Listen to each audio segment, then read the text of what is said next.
بيت الله الحرام ترفع الملائكة Cheikh Ahmadou Bamba nee na anna baytallahi naka kaaba gi yàlla googee alxaraama ba ñu warmaal ga turfaxu yëkkati nañ ko al malaayikatu ñoom malaaka yi إلى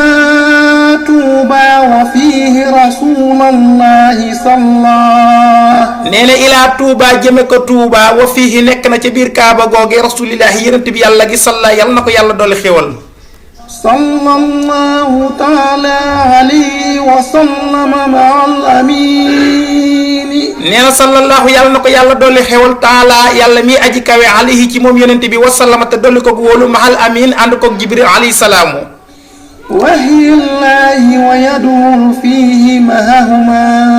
nee na waxyallaahi waxyu yàlla gi moom jibril wa yaduhulu te nekkoon na fii ca biir kaaba googe maahuma ànd ak ñoom ñaar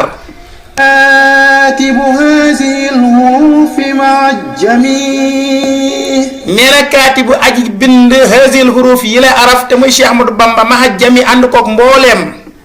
مع جميع الكتب والأمتهاء إلى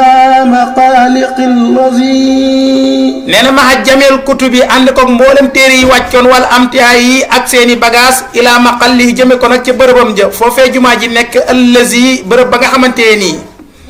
يكون معهم فيه أي مردين nee na yakunu dana nekk maahum ànd ak ñoom fii ca biir Touba ay muridiina ànd koog nag mboolem murit yi الصادقين كتب الله تبارك وتعالى nee na assaadiqiina ànd koog nag mboolem murit saadihi kataba dogal na allah moom yàlla tabaaraka moom mi barkeel wa taala tey aji kawe أن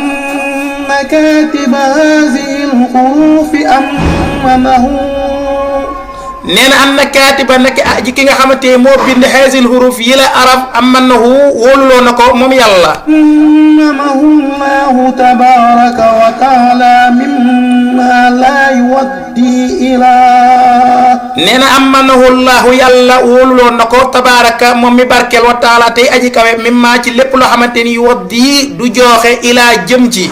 إلى المحروف ويلازم ما لا يخفى على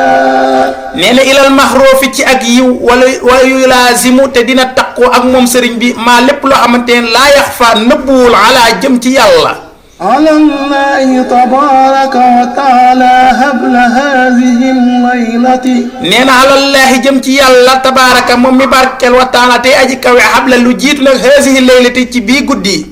فيما عنده حينئذ كتب الله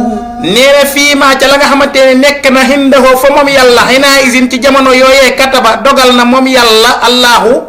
تبارك وتعالى أن كاتب هذه الحروف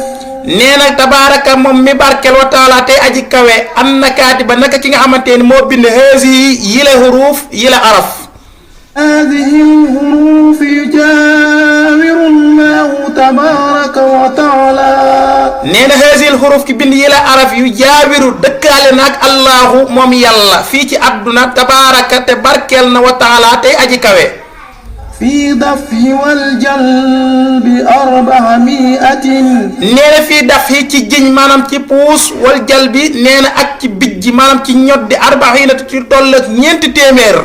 400 سنة بعد هذا الخط محقق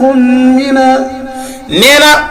arbaa sanatin ci tolloog ñeenti téeméeri at baax da ginnaaw nag haazil xatti mii mbind mu xaqiqun muy aji dëgg maanaam lu wóor a wóor mi na mu bàyyeekoo من الحق المبين والله على ما نقول الوكيل nee na minal xaq mu bàyyeekoo ci yàlla mi nga xamante mooy aji dëgg almubiin tey leeral lépp lu mot a leeral wallahu te moom yàlla ala ma naqul lépp loo xamante wax naa ko ci bi la xasida